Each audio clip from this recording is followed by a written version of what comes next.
one of the things I would like us to practice while we're here today in this hour is the practice of opening your heart and to feel what happens when you do that and how you can change the world you live in by doing it. Now, I know that the heart, for many of us, has been broken not once, not twice, but many times. And it is part of the whole process of growing and becoming is that you engage, and sometimes your heart is broken and then you re-engage. And such is the effort that we have to put out there to allow the world to see our best. We have to really want something and go for it. And if we do, if we really try, sometimes we do not succeed. And the heartbreak of that is there. And that could be the heartbreak of a love relationship or a friendship, or it could be a job you did or did not get, etc. It can be these parts of us. When we fully engage, sometimes it hurts. But nothing great and no one great ever got there without needing courage. And so this idea of the heart, the courage, this opening of the heart, this willingness to be bold and expressive of something important to you, or tender and receptive to someone who may or may not be able to honor that at the time, or just simply being aware of the suffering of the world and letting it touch you. If you want to be great, if you want to be your best, you can't get there without the opening of the heart and being vulnerable to the world. And that vulnerability may come as tenderness, and it might also come as just out and out going for something. So today I would like us to practice returning to our hearts. And I know that many of us on our way into the heart might feel the heartache that's still there from something in the past, or maybe even something going on right now. But let's be brave and let's go in there and see how we can open the heart even though it's been broken before.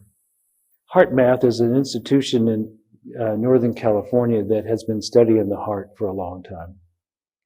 One of the things they noticed, which I have found to be quite curious, is they hooked up electrodes so they could monitor the reaction of both the brain and the heart. And then they showed pictures, a sequence of pictures, some of them quite pleasant, some of them horrific. And as the person would sit before the screen, they would monitor what was happening in the heart and what was happening in the head. And the interesting thing about it was they noticed that the heart reacted before the picture showed up. Now the brain, takes a few seconds to process, but the heart was already engaged in its reaction before the picture showed up. Now that seems to say to me,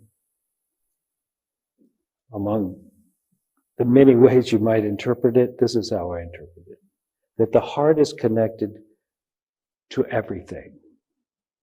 Now the brain is is good in the observation, calculation, and manipulation of things. But the heart is already connected to the world, to the universe, to the one presence that's here, manifesting in its many ways.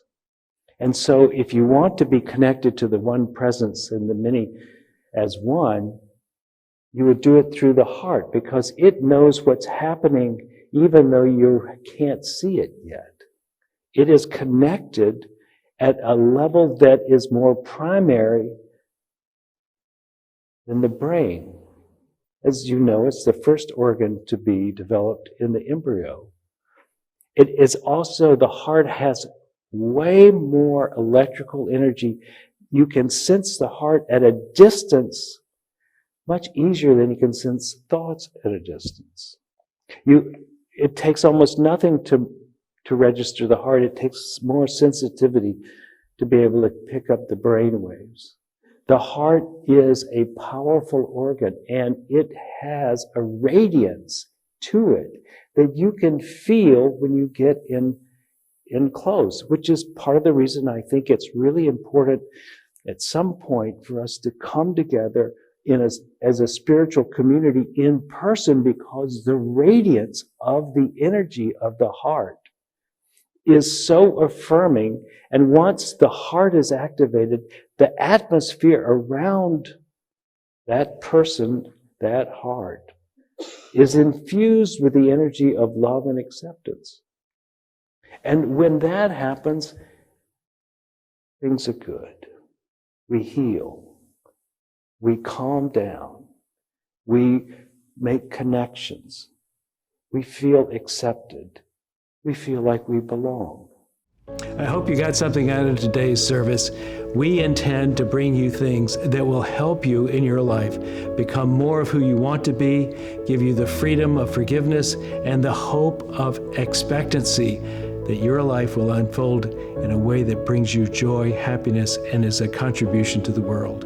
If you would like to contribute to this ministry, please go to unitytriangle.org, hit the donate button, and it will lead you into an easy way of doing that. We thank you for your attention and look forward to seeing you again here.